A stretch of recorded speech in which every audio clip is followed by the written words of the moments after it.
आज मैं बनाने जा रही हूँ बची हुई रोटी से बहुत ही हेल्दी और टेस्टी रेसिपी, जिसे आपके बड़े तो क्या बच्चे भी मांग मांग कर खाएंगे और जिसे बनाना बहुत आसान है, जो 5 मिनट में बन करके तैयार हो जाती है। तो चलिए बनाना शुरू करते हैं। तो पहले हम रोटी को लेंगे और इस तरह से उसे फोल्ड कर लेंगे और फिर हम उसे काट लेंगे बारीक बारीक। तो मैं कैंची से काट रही हूँ, आप चाहे तो चाकू से भी काट सकते हैं। नमस्ते, मैं हूँ सुषमा त्यागी और आप देख रहे हैं रसोई मेरी तुम्हारी। और ये देखिए, दोनों रोटियों को मैंने काट लिया है और इस तरह से इनके लच्छों को अब हम खोल लेंगे। और ये ली है मैंने कटी हुई प्याज, गाजर, शिमला मिर्च और एक हरी मिर्च ली है, जिसको मैंने बारीक बारीक काट लिया है। आप चाहे तो अदरक भी ले सकते हैं। और एक कढ़ाई लेंगे, इसमें कुकिंग ऑयल डाल लेंगे।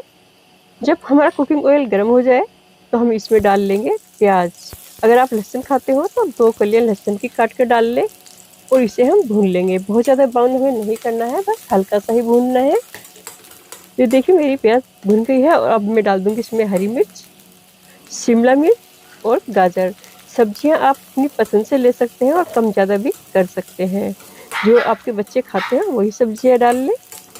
अगर आपके बच्चे सब्जी नहीं खाते हैं तो इसमें डालकर जब आप बनाएंगे तो वो सब्जियां खा लेंगे। और अब हम डाल लेते हैं कुछ सॉसेस। तो मैंने ये आधा चम्मच ली है सोया सॉस, क्योंकि मेरी 2 ही रोटियां हैं और सब्जी भी ज़्यादा नहीं है। अगर आप ज़्यादा खाते हो तो डाल सकते हैं। और आधा चम्मच डाल लेंगे हम वाइट विनेगर। 1 चम्मच डाल लेंगे हम टमाटो सॉस और इन्हें अच्छे से चला लेंगे। अब डाल लेंगे स्वादानुसार नमक, थोड़ी सी लाल मिर्चें और इसे अच्छे से भून लेंगे। तो ये हमारी जो सब्जियां हैं ये सॉफ्ट हो गई है। अब हमने जो रोटी काट के रखी थी ना, वो हम इसमें डाल लेंगे और अच्छे से मिक्स कर लेंगे।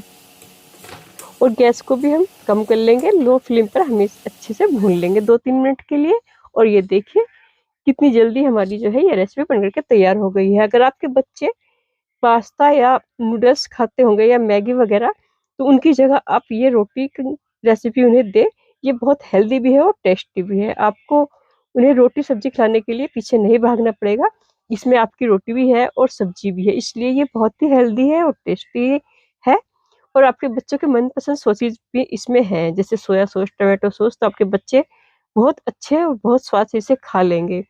तो ये रेसिपी बनने में भी बहुत आसान है। एक बार आप ज़रूर ट्राई करें और आपको ये रेसिपी कैसी लगी ज़रूर बताएं। और अगर आप मेरे चैनल पर नए हैं तो प्लीज़ चैनल को सब्सक्राइब कर दें, वीडियो को लाइक कर दें। ये वीडियो यहीं ख़त्म होती है, मिलते हैं किसी दूसरी वीडियो में। Thank for watching.